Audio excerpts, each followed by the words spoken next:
In the 1980s and 1990s, Brazil, located in South America, experienced a period of high development in both its national economy and technology.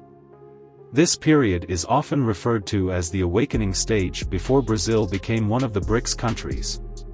During this time, Brazil actively developed various advanced weapons and equipment, such as main battle tanks and wheeled armored vehicles. The EE-17/18 wheeled tank destroyer was one of the products of this effort. The development of the EE-17 wheeled tank destroyer, also known as an armored fighting vehicle, was primarily aimed at replacing the aging EE-9. The EE-9, equipped with a 90mm gun, was no longer capable of threatening heavily armored enemy vehicles by the 1980s. As a result, one of the goals of the EE-17 was to meet the demands of the new era. The chassis of the vehicle was redesigned, adopting a rear double-axle, six-wheel drive structure with a front-mounted engine. A new turret, originally used on the AMX-13, was installed at the rear of the chassis, equipped with a 105mm gun. In terms of firepower, the EE-17 had already surpassed the EE-9. However, the EE-17 did not get the opportunity to be equipped, primarily due to the perception that the French-style turret was unsuitable and too complex and expensive for practical use. As a result, a new conventional turret was redesigned, leading to significant modifications to the vehicle's body to accommodate the new turret.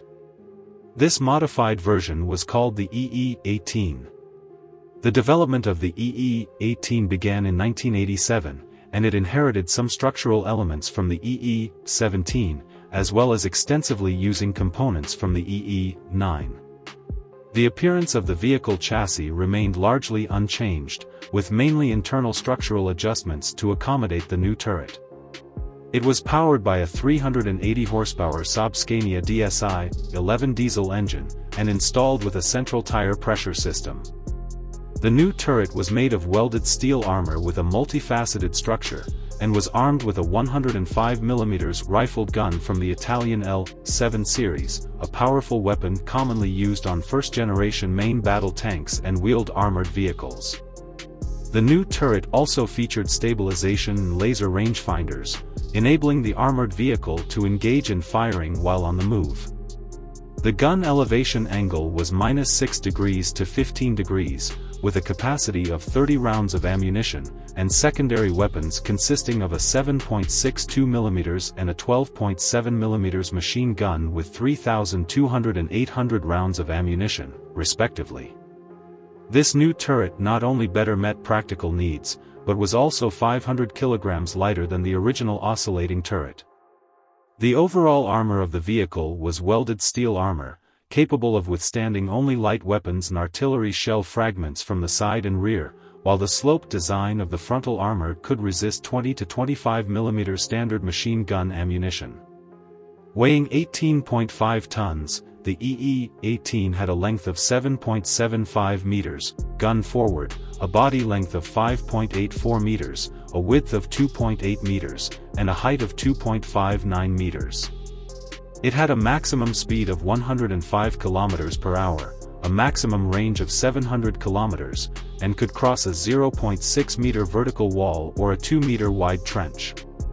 The crew consisted of 4 members, a commander, a driver, a gunner, and a loader. The vehicle had a large-sized rear door for quick entry and exit, as well as for easy ammunition replenishment. Compared to other armored vehicles, the EE-18 did not have features such as NBC protection, making it more suitable for the needs of many third-world countries. Furthermore, being from Brazil, it also to a certain extent reflects the rise of the country. The EE-18 was designated as a wheeled tank destroyer, serving as a firepower supplement for combat forces. Its overall performance was quite good, and if it had been successfully mass-produced, it likely would have been purchased by the Brazilian military, and possibly even received international orders.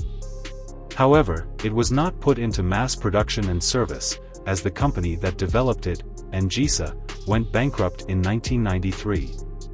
This unfortunate turn of events led to the premature end of the EE-18, which was on the verge of success.